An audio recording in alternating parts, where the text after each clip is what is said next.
Praise the lord. మీ అందరికీ నా హృదయపూర్వక వందనాలు.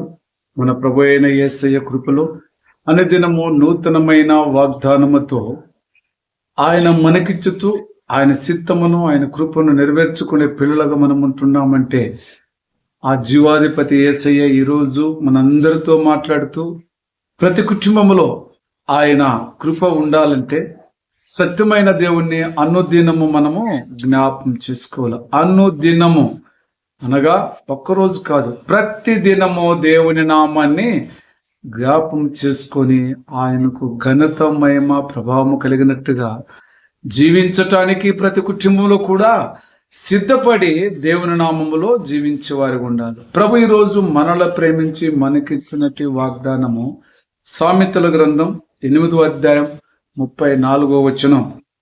అనుదినము నా గడప వద్ద కనిపెట్టుకొని నా దారుబంధముల వద్ద కాచుకొని నా ఉపదేశము ఇనువారు ధన్యులు.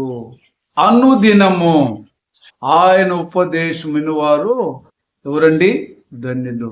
అనుదినము మనము దేవుని వర్తమానము ఎవరి ద్వారానైనా అది వినిపించబడినప్పుడు వినటానికి ఒకవేళ మనం సిద్ధపడి ఉన్నట్లయితే మరి వాళ్ళు ఎలాంటి వారంటే ధన్యులు.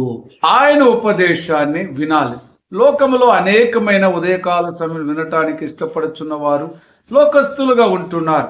ఆత్మ సంబంధమైన పిల్లలు అనుదినము ఆయన దారుబంధనం వద్ద నిలుచుకోవాలి. అనగా దేవుని యొక్క సన్నిధిలో దేవుని సన్నిధిగా చేసుకొని మన హృదయం అనే తలుపును తెరిచి ఆ ఉపదేశాలు వినటానికి ఇష్టపడాలి.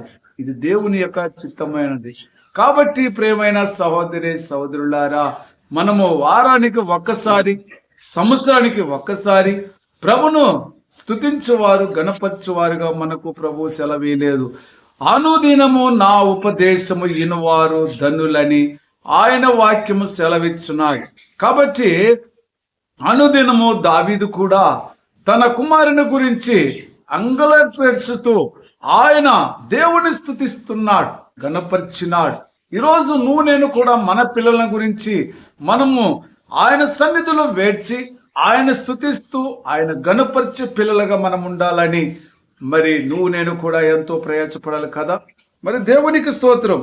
నేను ఆయన వద్ద ప్రధాన శిల్పనై అనుదినము సంతోషించుచు నిత్యము ఆయన సన్నిధిని ఆనందించున్నాను.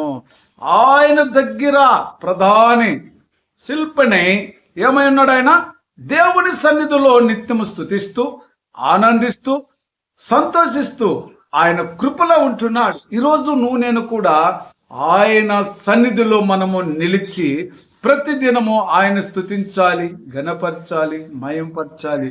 మరి ఆయన కడప వద్ద మనము కాచుకొని ఉండాలి. ఎప్పుడు దేవుని వాక్యం మనం విందాము, దేవుని మాటలు విని సంతోషించుదాము అనే ఆలోచన ఎవరికి ఉంటుందంటే ఆయన సన్నిధిలో నిలిచి సంతోషించి ఆనందించే వారికే ఆ ఆలోచన.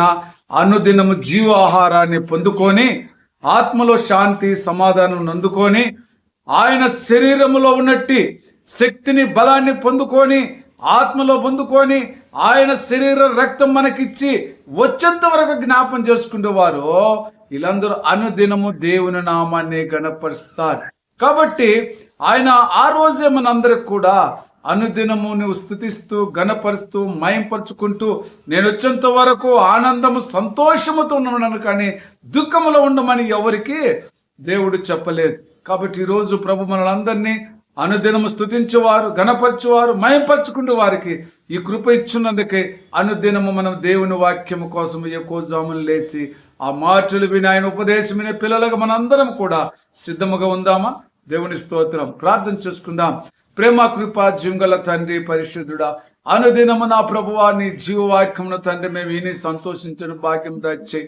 ఎవరు నా ఉపదేశం వింటారో వారు ధన్యులని చెప్పినావు నాయన. అయా నీ సన్నిధిలో ఉండే భాగ్యము దయచే నాయన, నీ కృప దయచే నాయన.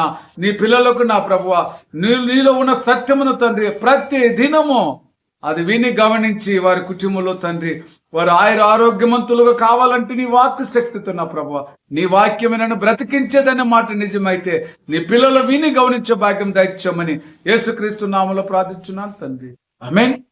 Praise the Lord. God bless you.